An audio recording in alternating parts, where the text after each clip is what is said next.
অর্থনৈতিকের বিকল্প নাই। অর্থনৈতিকের ব্যাপারে মুহতাজবিহীন থাকতে হবে। মানুষের দ্বারস্থ হওয়া থেকে নিজেকে সেফ রাখতে হবে। তবেই স্বতন্ত্রভাবে স্বাধীনভাবে দিনের খেদমত করা, হেদায়েতের উপর অটল থাকা, ইমানের উপর মজবুত থাকা, শয়তানি ওয়াসওয়াসা থেকে নিজেকে হেফাজত করা এটা সম্ভব হবে বলে আমি মনে করি। অর্থনৈতিক সংকট যদি আমার ভিতরে থাকে তাহলে আমি কখনোই জাকাতও দিতে পারবো না, হজও করতে পারবো না।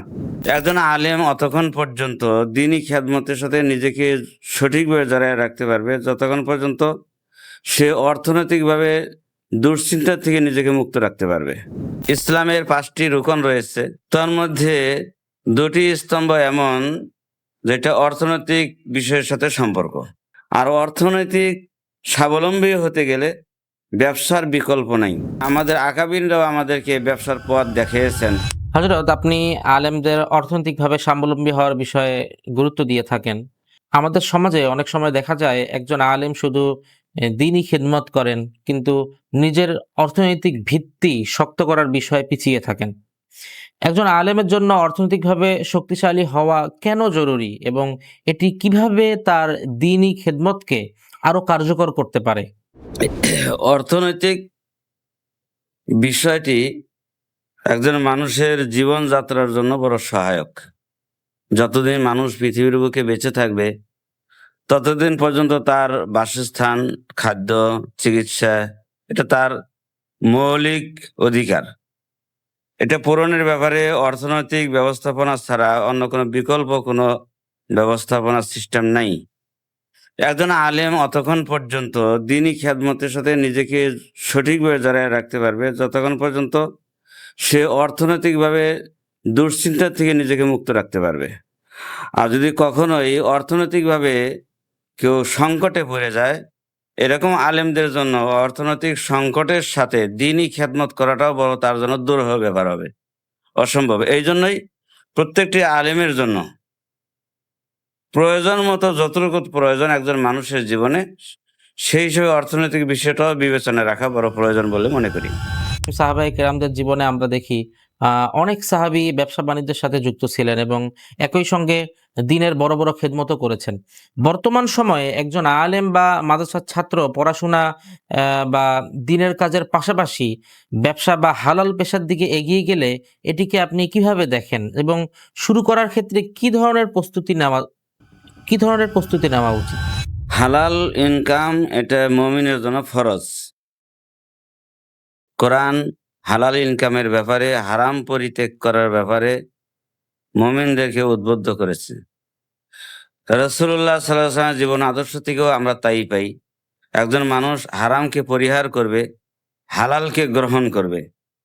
হালাল উপার্জন ছাড়া, হালাল রুজি ছাড়া একজন মানুষের ইবাদত আল্লাহ পাকের নিকট গ্রহণযোগ্য না। সেই হেতু একজন মানুষ যথার্থভাবে আল্লাহর ইবাদত করতে গেলে হালাল উপার্জন করতেই হবে, এটা বাধ্যতামূলক। অর্থনৈতিক বিষয়টি এমন, ইসলামের 5টি রুকন রয়েছে, স্তম্ভ রয়েছে, তার মধ্যে 2টি স্তম্ভ এমন যেটা অর্থনৈতিক বিষয়ের সাথে সম্পর্ক। এটা হলো জাকাত, একটা হলো হজ।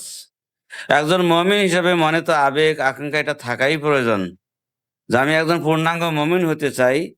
পূর্ণাঙ্গ মুমিন হতে গেলে আমাকে ইসলামের 5টি স্তম্ভের উপরেই আমি আমল করব। এটা আবেগ থাকতে হবে। এই আবেগ পূরণের ব্যাপারে অর্থনৈতিক সংকট যদি আমার ভিতরে থাকে তাহলে আমি কখনোই জাকাতও দিতে পারবো না, হজও করতে পারবো না। তা আমার পূর্ণাঙ্গ মুমিন হওয়ার ব্যাপারে ইসলামের 5টি স্তম্ভের উপরে পূর্ণাঙ্গভাবে আমল করতে গেলে আমার অর্থনৈতিক বিষয়টা বড় প্রয়োজন। আর অর্থনৈতিক স্বাবলম্বী হতে গেলে ব্যবসার বিকল্প নাই।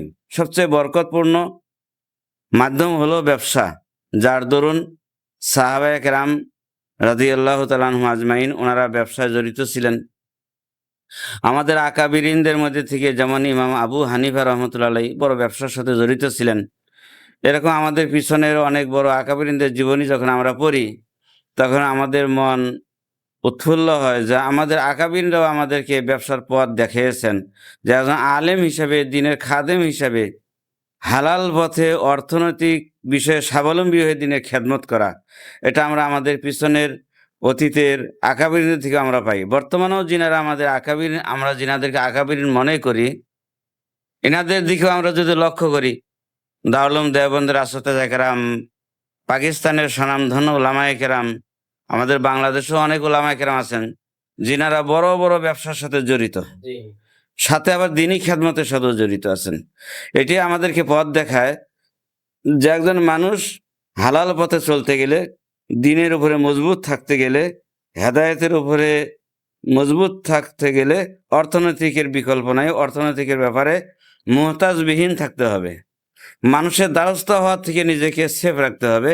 তবেই স্বতন্ত্রভাবে, স্বাধীনভাবে দিনের খেদমত করা, হেদায়েতের উপর অটল থাকা, ইমানের উপর মজবুত থাকা, শয়তানি ওয়াসওয়াসা থেকে নিজেকে হেফাজত করা, এটা সম্ভব হবে বলে আমি মনে করি।